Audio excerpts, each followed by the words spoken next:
नमस्ते दोस्तों, welcome back. पिछले वीडियो में हमने क्वाड्रेटिक इक्वेशंस के बेसिक्स और फैक्टराइजेशन मेथड्स को डिटेल में पढ़ा था। दोस्तों, अक्सर स्टूडेंट्स पूछते हैं, सर क्वाड्रेटिक इक्वेशन पढ़ तो ली, लेकिन ये रियल लाइफ में काम कहाँ आती है? और दूसरी कॉमन प्रॉब्लम होती है, फैक्टराइजेशन से हर सवाल सॉल्व क्यों नहीं होता? तो आज के इस वीडियो में इन दोनों सवालों का क्लियर और फाइनल जवाब मिलने वाला है। आज हम पढ़ेंगे क्वाड्रेटिक इक्वेशंस के एप्लीकेशंस यानी रियल लाइफ प्रॉब्लम्स, और दूसरा पूर्ण वर्ग विधि that means complete square method. जब फैक्टराइजेशन काम न करे तब की strongest method complete square method होती है। तो चलिए स्टेप बाय स्टेप शुरू करते हैं। तो सबसे पहले हम समझते हैं एप्लीकेशंस यानी कि अनुप्रयोग का मतलब। जब हम क्वाड्रेटिक इक्वेशन को कहानी, सिचुएशन या वर्ड प्रॉब्लम में यूज करते हैं तो उसे कहते हैं applications of quadratic equations. Board में ऐसे सवाल आते हैं जिनमें सीधे इक्वेशन नहीं दी होती, पहले सिचुएशन दी होती है, हमें खुद इक्वेशन बनानी पड़ती है। इसके लिए कुछ बहुत ज़रूरी स्टेप्स होते हैं और हर एप्लीकेशन क्वेश्चन में सेम स्टेप्स फॉलो होते हैं। पहला स्टेप होता है मान लेना यानी कि एज्यूम वेरिएबल। सेकंड होता है स्टेटमेंट को इक्वेशन में बदलना। थर्ड, क्वाड्रेटिक इक्वेशन बनाना। फोर्थ, इक्वेशन सॉल्व करना। और फिफ्थ, आंसर का मीनिंग समझना। अगर ये स्टेप्स क्लियर हैं तो एप्लीकेशंस कभी टफ नहीं लगेंगी। तो सबसे पहले हम देखेंगे एप्लीकेशन टाइप 1, 2 नंबर्स प्रॉब्लम। एक क्वेश्चन है, दो संख्याओं का गुणनफल प्रोडक्ट 20 है और उनका अंतर यानी कि डिफरेंस 1 है। वे संख्याएं ज्ञात कीजिए। अब हम इसको स्टेप बाय स्टेप सॉल्व करेंगे। तो हमारा पहला स्टेप था क्या? मान लेना। तो मान लेते हैं छोटी संख्या x है, तो बड़ी संख्या is equals to x plus 1। अब हमारा दूसरा स्टेप इक्वेशन बनाना। क्वेश्चन में दिया है दो संख्याओं का प्रोडक्ट कितना है? 20। तो इक्वेशन बनेगा क्या? x इंटू ब्रैकेट में x प्लस 1 इक्वल्स टू 20। अब थर्ड स्टेप है क्वाड्रेटिक इक्वेशन बनाना। तो चलिए बनाते हैं। x into x plus 1 equals to 20। Simplify करेंगे तो क्या होगा? X square plus x minus 20 equals to 0। अब इसे फैक्टराइजेशन मेथड से सॉल्व करते हैं। तो इसके लिए क्या करना होगा? हमें इसके बीच वाले टर्म को तोड़ना होगा। तो होगा x square plus 5x minus 4x minus 20 equals to 0। अब इनका ग्रुपिंग कर देते हैं। तो क्या हो जाएगा? x plus 5 minus 4x plus 5 equals to 0। फिर इसको कॉमन ले लेते हैं। x plus 5 and x minus 4 equals to 0। यहाँ x इक्वल्स टू माइनस 5 होगा या फिर x इक्वल्स टू 4। अब हम अपने आंसर का मीनिंग देखते हैं। हमने x को छोटी संख्या माना था, तो अगर हम x इक्वल्स टू माइनस 5 रखें, ठीक है, या फिर माइनस 4, तो ये प्रैक्टिकल नहीं होगा, यानी कि ये हमारा आंसर नहीं है। इसीलिए x equals to 4, that means हमारी संख्याएं कौन सी है? 4 और 5। अब एप्लीकेशन टाइप 2 देखते हैं, एरिया या फिर जियोमेट्री प्रॉब्लम। एक क्वेश्चन है, एक आयत यानी कि रेक्टेंगल का क्षेत्रफल 60 वर्ग मीटर है, उसकी लंबाई चौड़ाई से 7 मीटर अधिक है।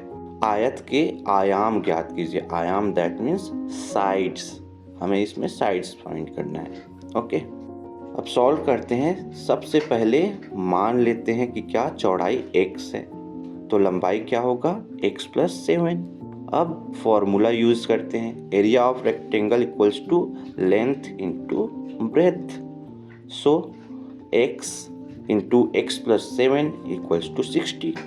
अब हम इसको इक्वेशन के फॉर्म में लिख देते हैं। X square plus 7x minus 60 equals to 0। अब इसके बीच वाले टर्म को तोड़ते हैं। फिर हो जाएगा x square plus 12x minus 5x minus 60 equals to 0। अब हम कॉमन निकालेंगे। x plus 12 minus 5 x plus 12 equals to 0। अब हम इसका ग्रुपिंग कर देते हैं तो हो जाएगा x plus 12 into x minus 5 equals to 0। अब x इक्वल्स टू माइनस 12 लेते हैं तो ये आंसर प्रैक्टिकल नहीं होगा, तो x इक्वल्स टू क्या आएगा 5। इसीलिए चौड़ाई होगा 5 मीटर और लंबाई होगा x प्लस 7 यानी कि 12 मीटर। आप हमेशा ध्यान में रखिए कि एप्लीकेशंस में सबसे ज़्यादा गलती एजम्पशन और फाइनल आंसर की एक्सप्लेनेशन में होती है, इसीलिए हमेशा आंसर का मीनिंग ज़रूर लिखो। अब हम पढ़ेंगे पूर्ण वर्ग विधि के बारे में, that means complete square method.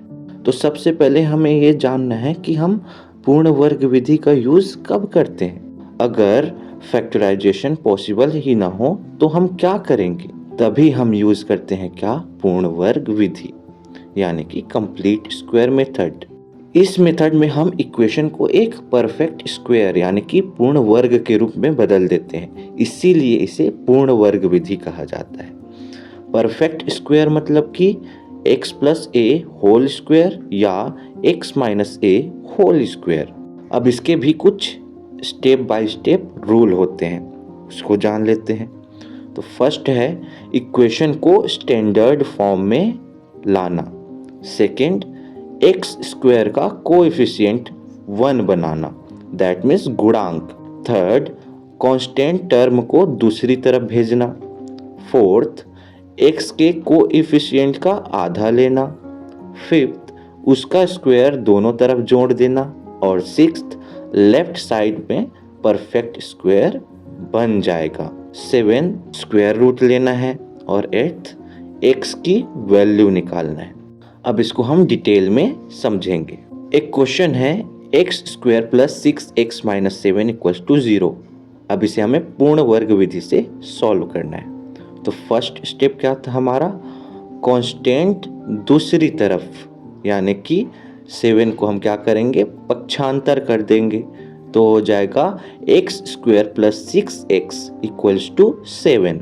Step 2, x के कोएफिशिएंट का आधा लेना यानी कि x का कोएफिशिएंट यहाँ क्या है 6 है, इसका आधा क्या होगा 3। अब दोनों तरफ इसके स्क्वायर को हमें जोड़ना है यानी कि 3 का स्क्वायर कितना 9, तब हो जाएगा x square plus 6x plus 9 equals to 7 plus 9 equals to x square plus 6x plus 9 equals to 16। Step 4 क्या था, परफेक्ट स्क्वायर बनाना। तो परफेक्ट स्क्वायर बनाते हैं। अब यहाँ देखिए आप लोग, x square plus 6x plus 9 के जगह पर हम लिख सकते हैं x प्लस 3 होल स्क्वायर। क्यों, एक फार्मूला आप लोगों को पता होगा, a plus b whole square equals to a square plus b square plus 2ab। इसीलिए हम यहाँ पर इसको लिख सकते हैं क्या, x plus 3 whole square equals to 16। अब स्टेप 5 है हमारा स्क्वायर रूट यानी कि x plus 3 equals to plus minus 4। अब x के वैल्यूज़ होंगे -3 प्लस 4 इक्वल्स टू 1 और सेकेंड -3 माइनस 4 इक्वल्स टू -7। एक और एग्जाम्पल देखते हैं। क्वेश्चन है 2x square plus 8x minus 10 equals to 0। अब हमें x स्क्वायर के कोएफिशिएंट को 1 बनाना है, तो इसके लिए हम क्या करेंगे, पूरे इक्वेशन को 2 से डिवाइड करेंगे। तो हमारा इक्वेशन हो जाएगा x square plus 4x minus 5 equals to 0। अब हमें कांस्टेंट को दूसरी तरफ लेके जाना है, तो हो जाएगा x square plus 4x equals to 5। Third step था हमारा क्या, x के कोएफिशिएंट का आधा यानी कि 2, इसके स्क्वायर को दोनों साइड में हमें ऐड कर देना है। तो हमारा इक्वेशन होगा x square plus 4x plus 4 equals to 5 plus 4, यानी कि इसको भी हम a plus b whole square के फॉर्म में लिख सकते हैं। अब नेक्स्ट स्टेप होगा x plus 2 equals to plus minus 3। इससे हमारा फाइनल आंसर क्या आया, x इक्वल्स टू 1 और x इक्वल्स टू माइनस 5। अब कुछ कॉमन मिस्टेक्स बच्चे ये करते हैं कि हाफ लेने के बाद स्क्वायर नहीं करते, या फिर स्क्वायर सिर्फ लेफ़्ट साइड में जोड़ देते हैं, या फिर प्लस माइनस का साइन भूल जाते हैं और फाइनल आंसर एक्सप्लेन नहीं करते, और इन्हीं गलतियों से हमें बचना है। तो दोस्तों, आज हमने सीखा क्वाड्रेटिक इक्वेशंस रियल लाइफ में कैसे काम आती हैं, एप्लीकेशंस स्टेप बाय स्टेप कैसे सॉल्व करते हैं, और जब फैक्टराइजेशन फेल हो जाए तो पूर्ण वर्ग विधि कैसे यूज़ करते हैं। नेक्स्ट वीडियो में हम पढ़ेंगे क्वाड्रेटिक फार्मूला मेथड, जो सबसे पावरफुल और यूनिवर्सल मेथड है। अगर वीडियो हेल्पफुल लगी हो तो लाइक ज़रूर करें, डाउट हो तो कमेंट करें, और ऐसी ही इजी मैथ्स वीडियोज़ के लिए सब्सक्राइब करें। धन्यवाद।